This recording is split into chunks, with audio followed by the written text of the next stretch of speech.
苦海天尊传承后，不过苦海天尊留下的秘子被人家当成白痴一样，自己隐匿在穆家，只是这些年愧对，我就知道，从丹田之中的真元很快就会化成水，消失掉了。那是你的36夜，一夜虚空凝密，浑然到了血盟的地界了。你们那时候全部共，你们没听清吗？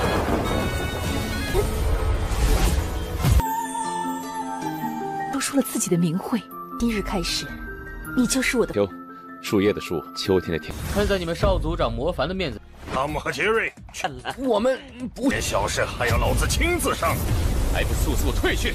小 buff 你一下，害我苦苦学。老东，莫说是你，老东西。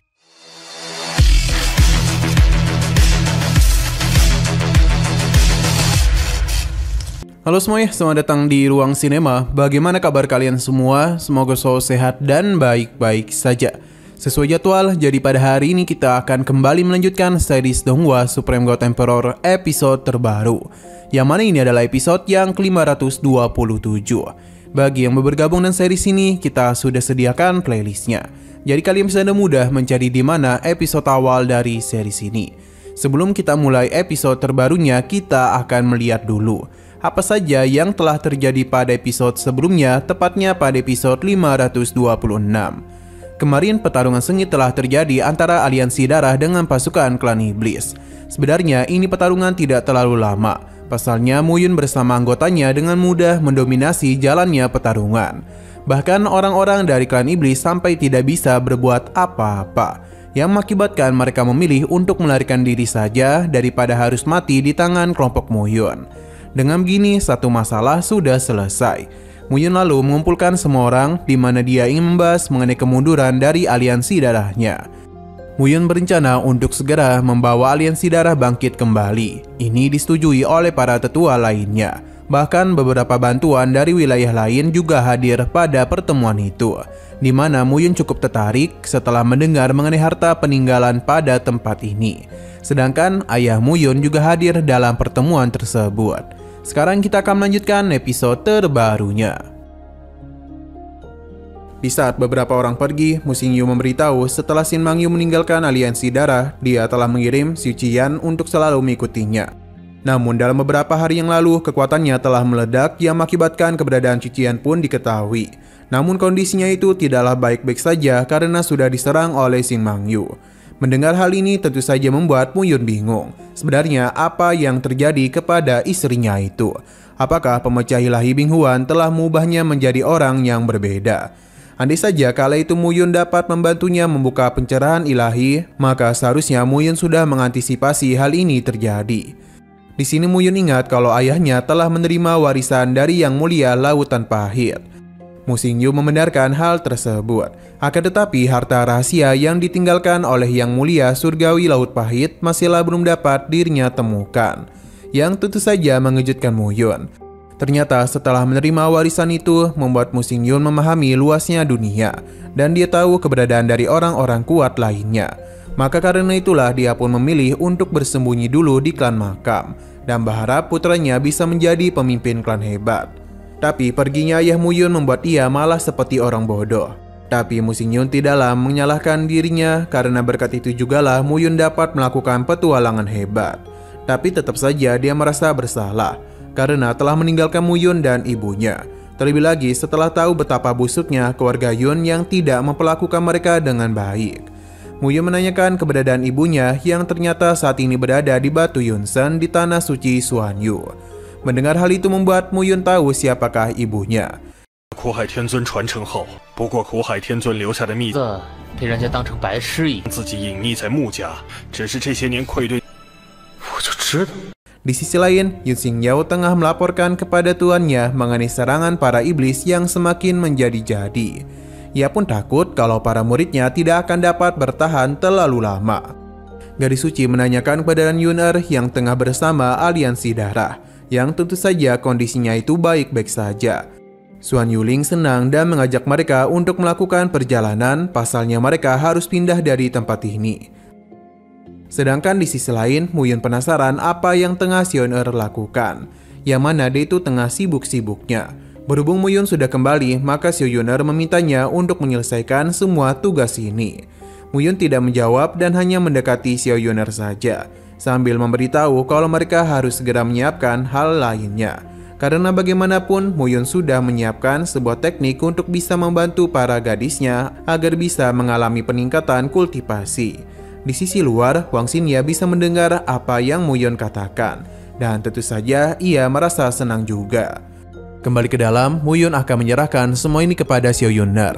Pasalnya dia hanya akan menyatukan jarum ini pada dantian di dalam tubuhnya.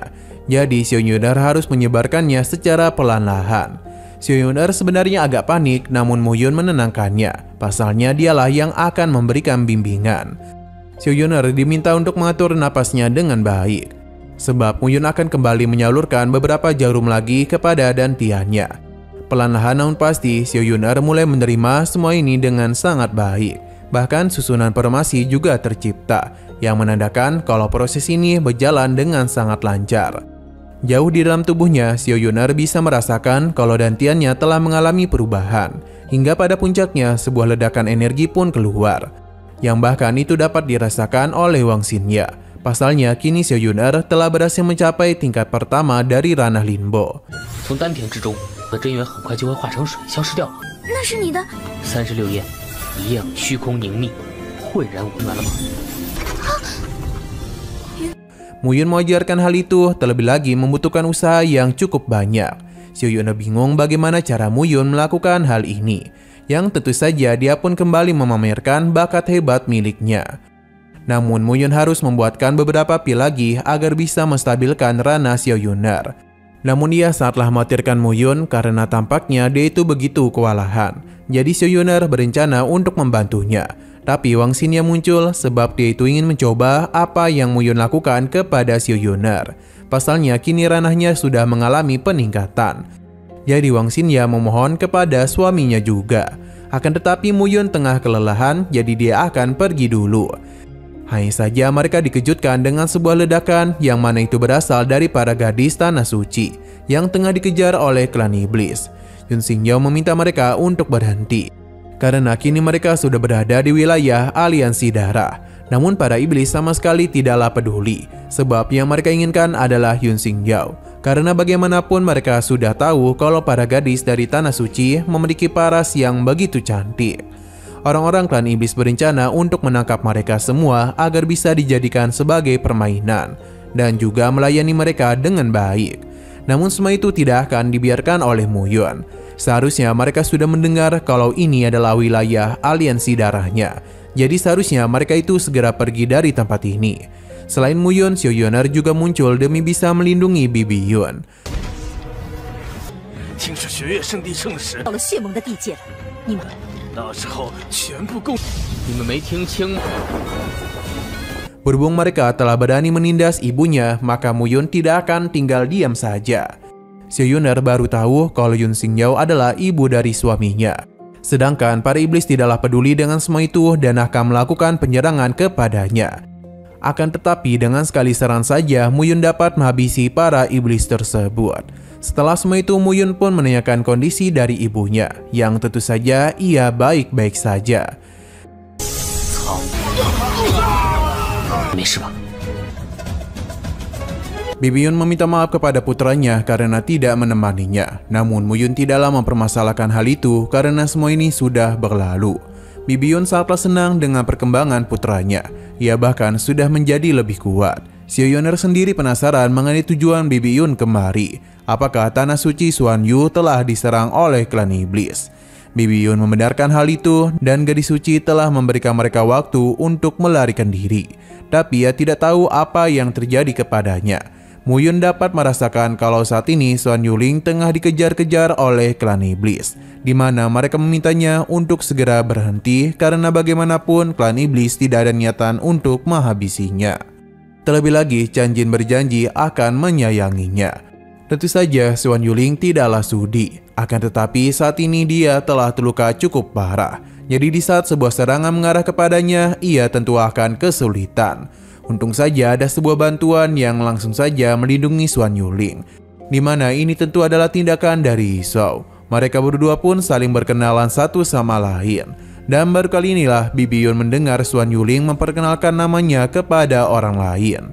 Dan entah kenapa tiba-tiba saja Xuan Yuling itu berkata ingin menikah dengannya, yang tentu mengejutkan semua orang. Bahkan mulai sekarang Xuan Yuling akan menganggap Yisou sebagai suaminya.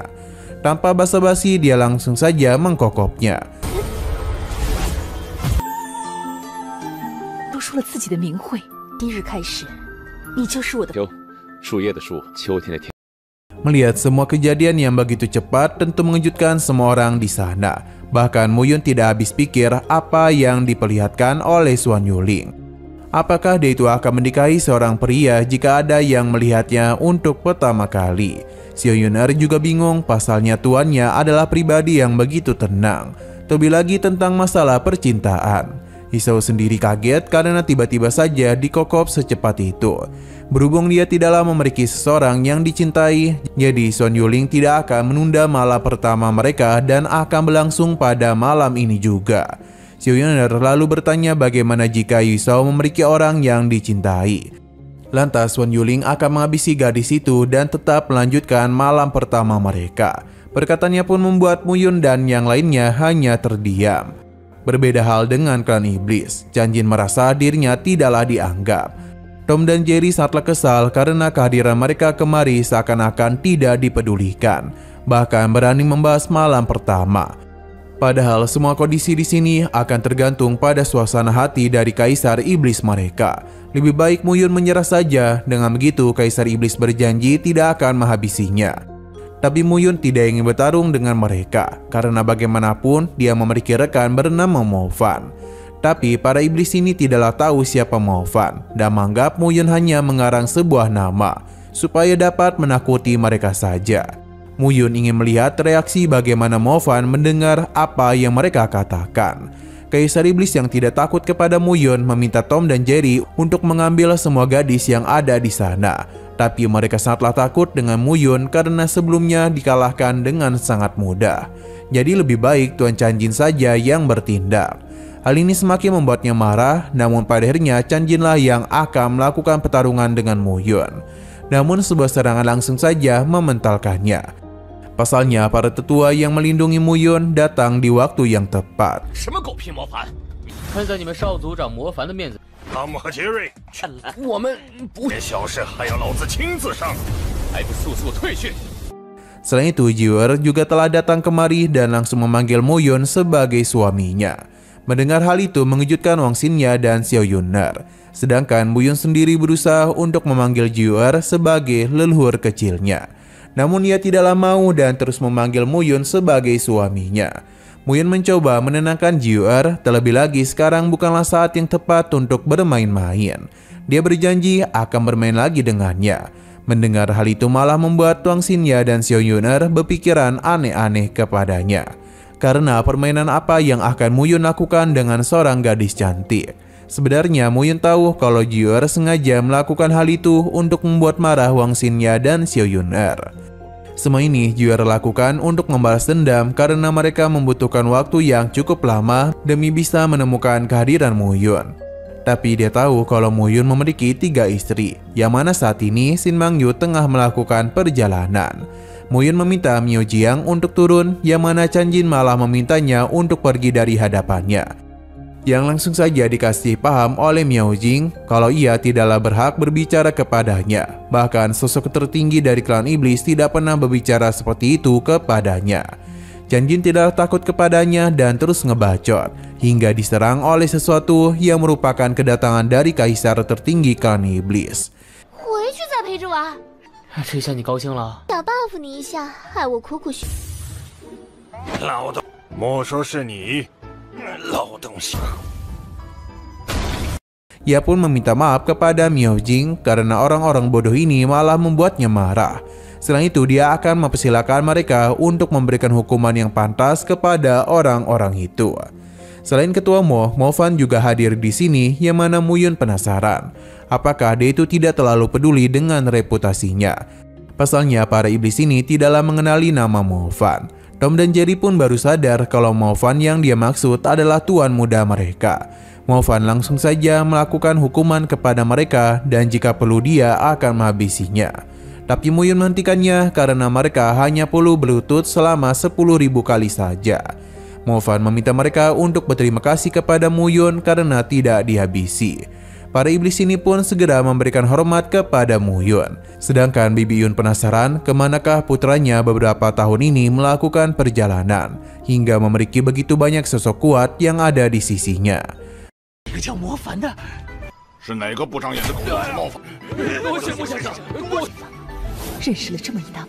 Nah, sayang sekali lagi seru-serunya episodenya pun harus bersambung dulu. Namun sebelum kita akhiri, seperti biasa kita akan melihat preview bagian selanjutnya. Kita dibawa kepada Abang Muyun yang tengah begitu sedih. Hingga Jior pun datang untuk menghiburnya. Ia juga bertanya apakah orang ini sangat penting untuknya karena ini bukanlah kali pertama Muyun datang kemari. Muyun membenarkan hal itu dan jika ia dapat mengulang waktu kembali, maka ia tidak akan membiarkan sosok ini mati begitu saja dan akan melakukan apapun untuk menyelamatkannya.